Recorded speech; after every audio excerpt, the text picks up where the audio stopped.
I don't let nobody take Jesus from me. I don't care what they say. Is there a certain position that you would recommend to beginners? I never want to talk down about being in sex work, but at the same time, it was a means to an end, and I was in survival mode. Jelly removed his wife's name from his Instagram page, IDing himself simply as Music Man.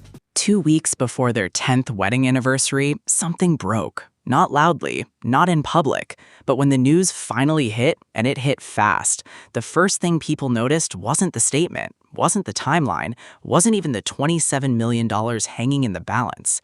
It was what Jelly Roll did to his Instagram. Quietly, no announcement, no explanation, he just removed her name. One small edit on a social media page and suddenly a decade-long story felt like it was being quietly erased, and nobody could quite explain why. But here's the thing. The people closest to this situation say the real reason has almost nothing to do with what you'd expect. No cheating scandal, no public blow-up. Something far more complicated than that. Something that had been building in silence for a long time. And once you understand it, you'll see this story completely differently. Before we go there, if you follow Hollywood the way it actually works, not the cleaned-up version, you need to be on this channel. We don't chase rumors, we chase the truth underneath them. Subscribe right now, one tap, because what we're about to get into is the kind of story that doesn't make it into the tabloid headline. To understand what ended this marriage, you have to understand how it started. Your wife. It is. How you met her in Vegas? Yes. Oh, she's the best, man.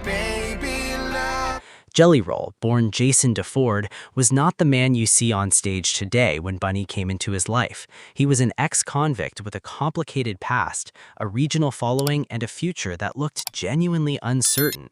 Bunnie, for her part, had lived an equally complicated life, working as an escort, a fact she never hid and later wrote about openly, describing it as survival rather than identity.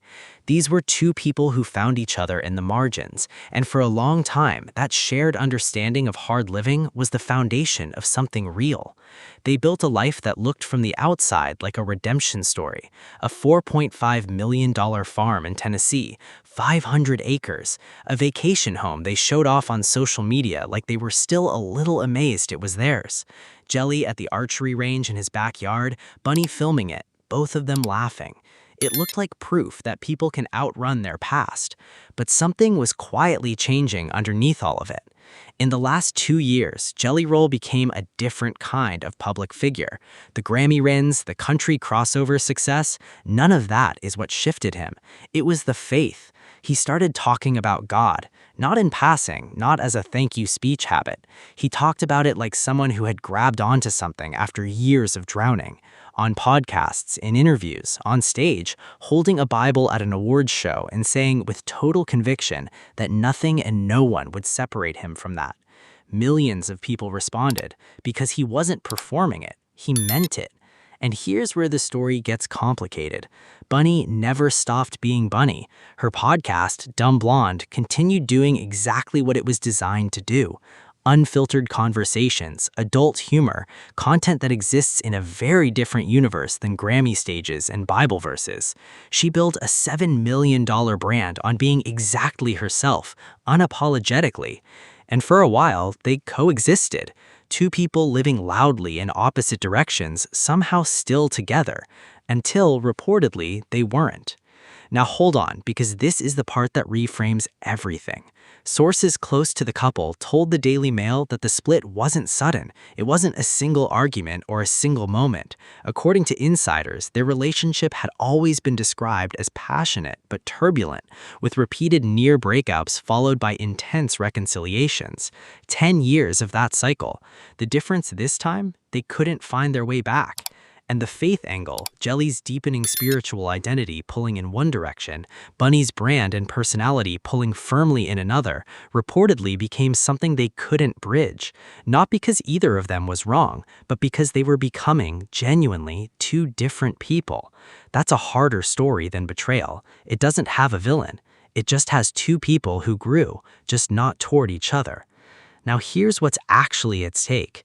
$27 million combined, a farm, a vacation property, 10 albums, 3 Grammys, a podcast empire, and maybe the most human piece of all this, an 18-year-old named Bailey Ann, Jelly's daughter from a previous relationship, who was raised in large part by Bunnie. She posted on social media the day the news broke, not about the split, not about the money, just "Thank you to everyone showing me love and kindness through everything." One sentence, and somehow it said more than any press statement could. Legal analysts have already noted that a prenuptial agreement was unlikely. Jelly Roll's current level of success didn't exist when they married, which means the financial untangling could get complicated. A postnuple is possible, but unconfirmed. What happens in divorce court will be watched closely, but the question worth sitting with isn't about the money or the property or even the legal outcome. It's this: what do you do when the person you built your life with becomes someone new, and that new person is genuinely good, just genuinely incompatible with who you've also become?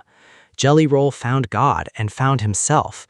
Bunnie built an empire by staying exactly who she is.